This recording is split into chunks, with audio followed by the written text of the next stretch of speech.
Oleh karena itu, eksistensi martabat bangsa adalah budayanya. Ketika budaya itu hancur, martabat akan hancur. Wa innamal umamul akhlaqu ma baqiyat fa inhumu dhahabat akhlaquhum dhahabu. Wa innamal umamul akhlaqu ma baqiyat.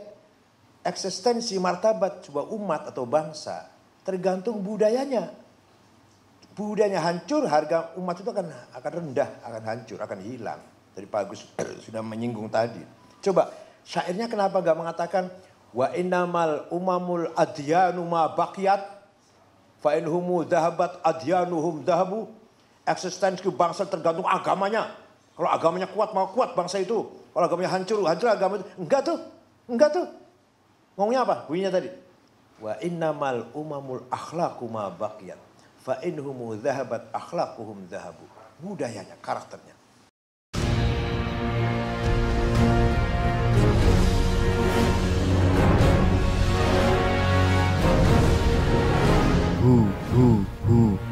Allah.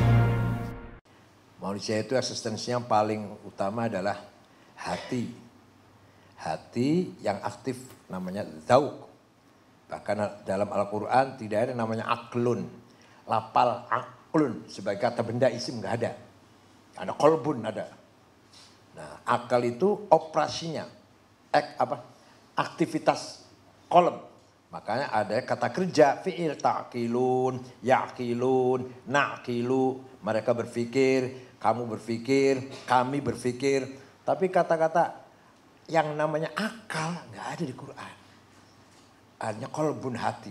Lah hati, aktivitasnya berpikir. Kalau ketika lagi berpikir, hati namanya akal. Kalau lagi berperasaan namanya dzauq. Apa? Dzauq, intuisi. Dzauq inilah yang selalu atau sebagai media tempat menerima khawatir. Apa khawatir itu? Lintasan khawatir dari ada 4 macam sumbernya. Ilahiyah, malakutiyah, nafsaniyah, syaitoniyah. Khawatir ilahiyah, bisikan dari Allah. Tiap saat datang. Ya kita kadang datang bisikan dari Allah, kita sendiri nggak mau. Kitanya nolak kitanya. Mau datang bisikan dari Allah, kita lagi mikirin uang, lagi mikirin duit, mikirin istri cantik, mikirin komisi, mikirin dan lain sebagainya lah. Nah, khawatir ilahiyah selalu datang. Yang membawa apa? Membawa ilham, kasyaf, puncaknya ma'rifat. Ada di dzauq, ma'rifat ada di dzauq, bukan di akal, bukan di logika, bukan di ilmu pengetahuan. Ada di mana? Dzauq. Dimulai dari ilham, meningkat menjadi kasyful ghaib, terbukanya tabir, kasyful hijab lah, terbukanya tabir, dan puncaknya adalah ma'rifat. Ada lebih atas yang nggak boleh ngomong, nggak boleh kita menggunakan wahyu. Kalau punya anak nama wahyu boleh, jangan bilang menerima wahyu loh ya, nggak boleh itu. Udah habis wahyu udah nggak ada. Itu rambu-rambu istilah tidak boleh kita menggunakan. Saya baru saja menerima wahyu, nggak boleh. Nggak boleh, larangan itu. Saya baru menerima ilham, saya baru menerima inspirasi boleh, asal jangan bilang wahyu, itu sakral. Di situ ada rambu-rambu di situ. Wangsit boleh wangsit. Nah, itu khawatir ilahiyah. Setiap saat kita ini pasti mendapatkan khawatir dari Tuhan, khawatir ilahiyah. Yang kedua, khawatir malakutiyah, dari malaikat. Nah, kalau dari malaikat lebih rendah dari tadi. Apa? Dzon, ilmu dan ilmu yakin. Pertama, dugaan dulu, dzon dulu. Dzon, dari malaikat datang itu. Dzon itu artinya apa? Bukan tentu berarti buruk sangka, bukan. Apa? Masih kira-kira masih. Teori lah, teori masih kira-kira. Mungkin benar, mungkin salah. Nah, meningkat menjadi ilmu.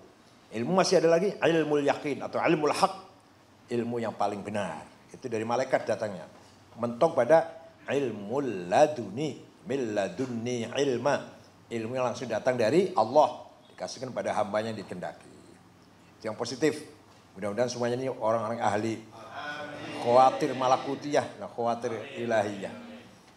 Inspirasi dari Allah dan inspirasi dari malaikat. Yang ketiga, khawatir nafsaniyah.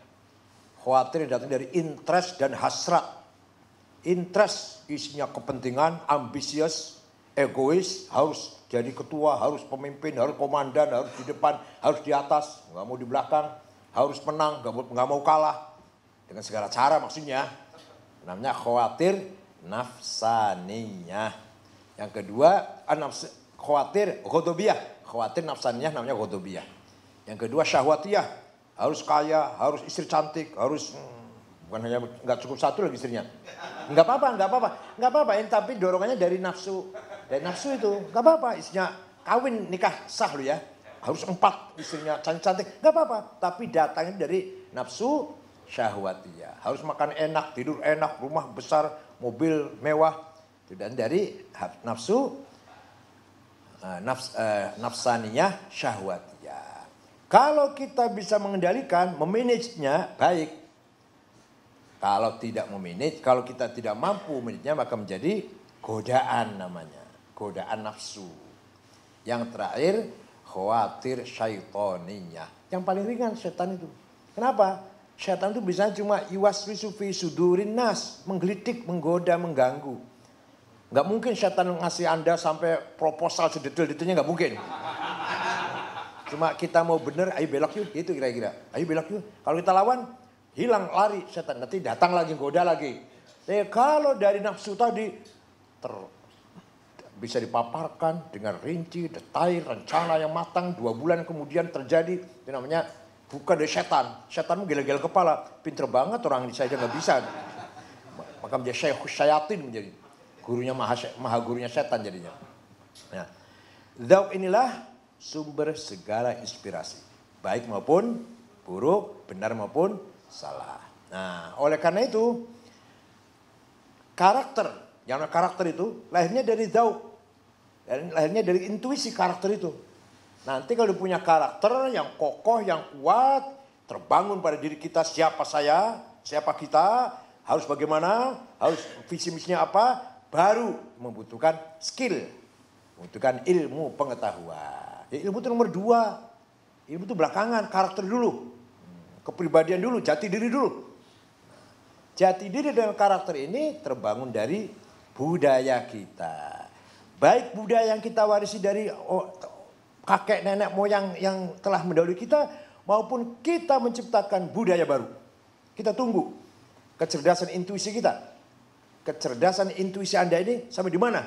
Bisa menciptakan budaya yang baru dengan tetap memegang warisan budaya yang lama. Mohon maaf Pak Agus kalau saya kritik, ini kritik Les Bumi ini belum sampai menjangkau sebagai budaya kaumiyah nasional.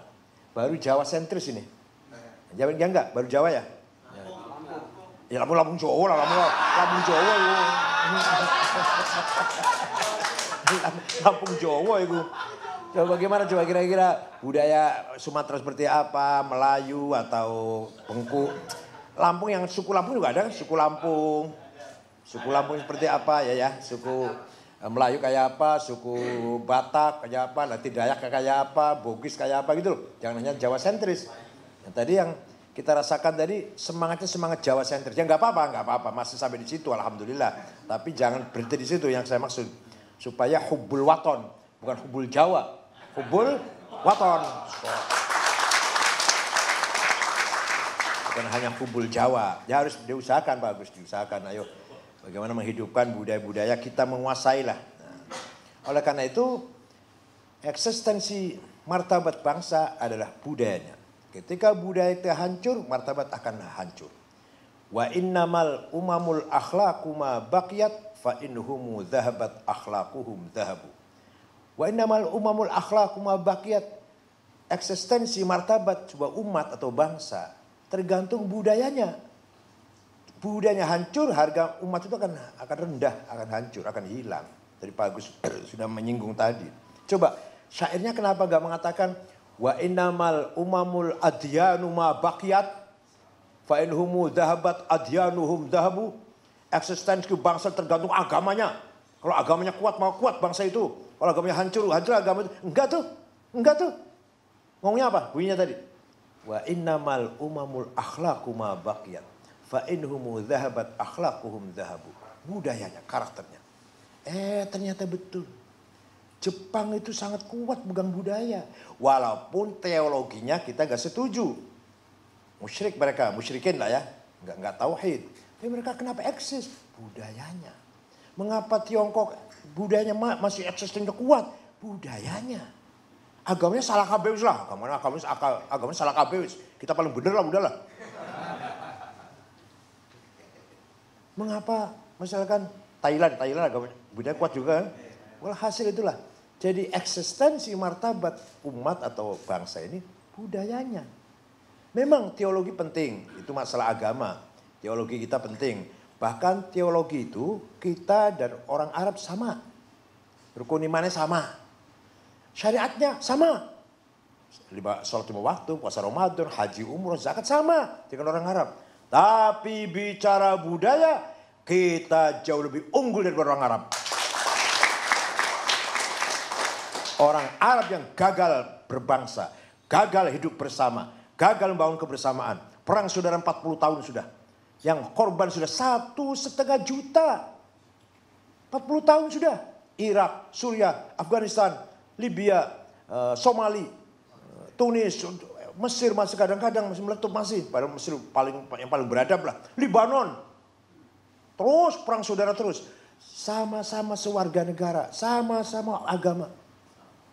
Luar biasa Timur Tengah ini. Berarti apa? Mereka gagal hidup membangun kehidupan bersama. Gagal membangun bangsa. Gagal membangun kebersamaan gotong royong atau ukhuwah watoniyah. Kita lebih unggul dari mereka. Kemarin waktu habis Pilpres, demo di KPU itu tahun 21-22 April. Sepertinya hampir pecah Indonesia ini. Enggak tuh, sudah selesai. Korban sih ada, korban sih. Reformasi, perpindahan di Pak Harto ke Orde Reformasi. Coba berapa korban yang terbakar-bakar di mal-mal itu. Demo-demo. Tapi cuma 3 bulan selesai. Nah Arab 40 tahun sampai saiki. Afghanistan tuh hanya 7 suku. Agamanya 100% Muslim. 95% Sunni, 5% Syiah. Irak itu yang perang ya yang sesama Muslim, yang non Muslim nggak perang. Suriah yang perangnya yang Muslim, yang sama Muslim nggak perang. Kalau Libanon kacau, ya Kristennya ya Islamnya perang saudara terus kalau Libanon. Yaman, walhasil Timur Tengah lagi buntu lah, judek buntu pemimpinnya ini. Nah, maka jangan harap akan lahir ulama besar, pemikir besar, tokoh besar dari Timur Tengah. Ya bagaimana mau melahirkan seorang ulama besar, perang bom meledak terus. Baru akan nulis karangan, di belakang rumah bom meledak. Akan seminar pergi ke sana, di jalan ada bom, gak jadi. Kayak gitu kan, akan beraktivitas apa, ada bom, gak jadi. Lagi maulid Nabi di Afghanistan, lagi maulid Nabi, ada bom meledak mati sekian. Lagi sholat Jumat di kota Rafah, provinsi Arish Mesir, bom 680 mati sholat Jumat. Di Suriah, Syekh Said Ramadan Al-Buti yang putranya kemarin datang waktu Munas di Banjar. Lagi sholat, lagi ngaji tafsir, lagi ngaji, bukan lagi kampanye, bukan. Kalau kampanye pantas lah politik. Lagi ngaji biasa, di bomnya mati, di bom. Ulama besar, ulama sepuh, Said Ramadan Al-Buti. Artinya apa? Artinya mereka sudah tidak lagi berbudaya. Agama masih Islam. Rukun iman 6, rukun Islam 5, udah sama dengan kita lah. Begitu bicara budaya, kita lebih unggul, lebih mulia daripada mereka. Percayalah. Maka insya Allah Indonesia ini atau Nusantara ini akan menjadi qiblatul muslimin fit thaqafah wal hadarah. Kiblatnya orang Islam bukan kiblat sholat. Jangan salah paham, bukan kiblat sholat. Kiblat sholat Mekah, Ka'bah. Kiblat peradaban, kiblat budaya, kiblat karakter, kiblat jati diri. Insya Allah yang akan jadi contoh Indonesia, umat Muhammad. Indonesianya Nahdlatul Ulama. Maka yang namanya tamu ke sini, waduh sampai capek nerima tamu itu. Semua dubes datang. Syekhul Azhar, Grand Syekh Al-Azhar datang. Orang Syiah datang, Sunni datang. Negara-negara Islam datang semua. Amerika, Australia, Inggris semua datang ke sini dubes-dubesnya. Ya Allah, kenapa? Mereka menarik, NU itu menarik. Apa menariknya apa? Apa yang paling menarik bagi mereka? Di mana-mana Yang namanya mayoritas pasti nginjak minoritas. Di mana-mana. Partai terbesar nginjak partai kecil, suku besar nginjak suku kecil. Apalagi kelompok besar menginjak kelompok kecil. NU beda.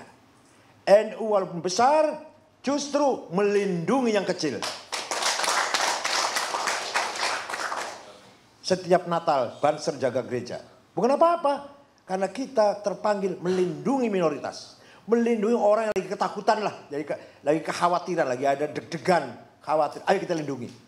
Gitu. Jadi satu-satunya di dunia ini ada kelompok besar tapi tidak nginjak yang kecil. Yaitu NU. Justru melindungi, memprotek, melindungi yang kecil. Ini prinsip kita seperti Nabi Muhammad dulu waktu di Madinah. Muslimin melindungi non-muslim. Waktu di Madinah itu Yahudi dilindungi.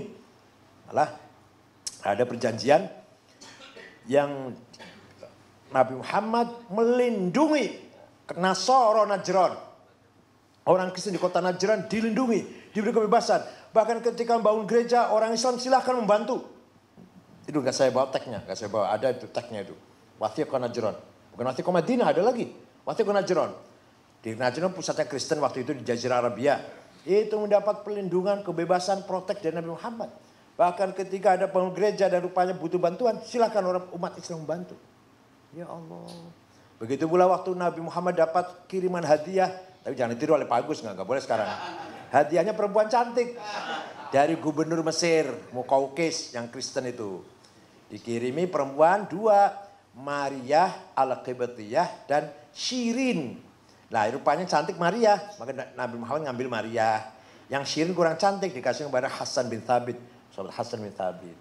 Begitu ngambil Maria, Nabi Muhammad dawuh pada Sayyidina Umar.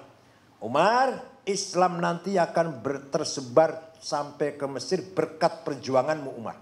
Biadik dengan tanganmu Umar. Nanti Islam akan nyampe ke Mesir. Kalau ia nanti sampai ke Mesir, tolong jagalah budaya atau bukan budaya waktu beda bahasanya. Tradisinya atau bukan kepercayaannya saudara-saudara Maria. Apa? Artinya orang Kristen Koptik, Ortodok Koptik dengan segala akidahnya, budayanya, eksistensinya harus dilindungi. Maka di Mesir sampai sekarang masih menjadi pusat Ortodok Koptik di Alexandria. Wah kalau mau dihancurkan ya dulu hancur sudah. Islam pernah berkuasa di Mesir luar biasa kok. Waktu Salahuddin Al-Ayyubi perang salib, perangnya dengan Romawi, nggak perang dengan Ortodok Koptik, nggak diganggu sama sekali. Ortodok Syria, Ortodok Koptik nggak pernah diganggu oleh Salahuddin Al-Ayyubi, perangnya dengan Romawi kok. Di dalam negeri Mesirnya sendiri aman orang Kristen. Nah itu artinya apa? Bahwa memang begitulah karakter Nabi Muhammad membangun umat Islam seperti itu. Wala tasubbul ladzina yad'una min dunillah fayasubbul adban bighairi ilm kadzalika zayyana likulli ummatin amalahum. Jangan kamu mencaci maki agama orang lain.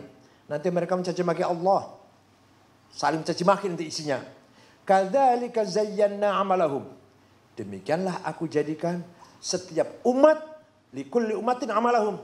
Setiap umat memiliki budayanya masing-masing. Memiliki kepribadiannya masing-masing. Tidak boleh dilecehkan. Tidak boleh diremehkan. Harus saling menghormati. Ya Allah, luar biasa ini. Oleh karena itu, dengan demikian dakwah kita akan lebih diterima oleh orang lain. Kita ini tengah-tengah antara Tiongkok dan Australia. Dua negara besar ini. Australia negara yang kuat senjatanya, Tiongkok yang kuat segalanya.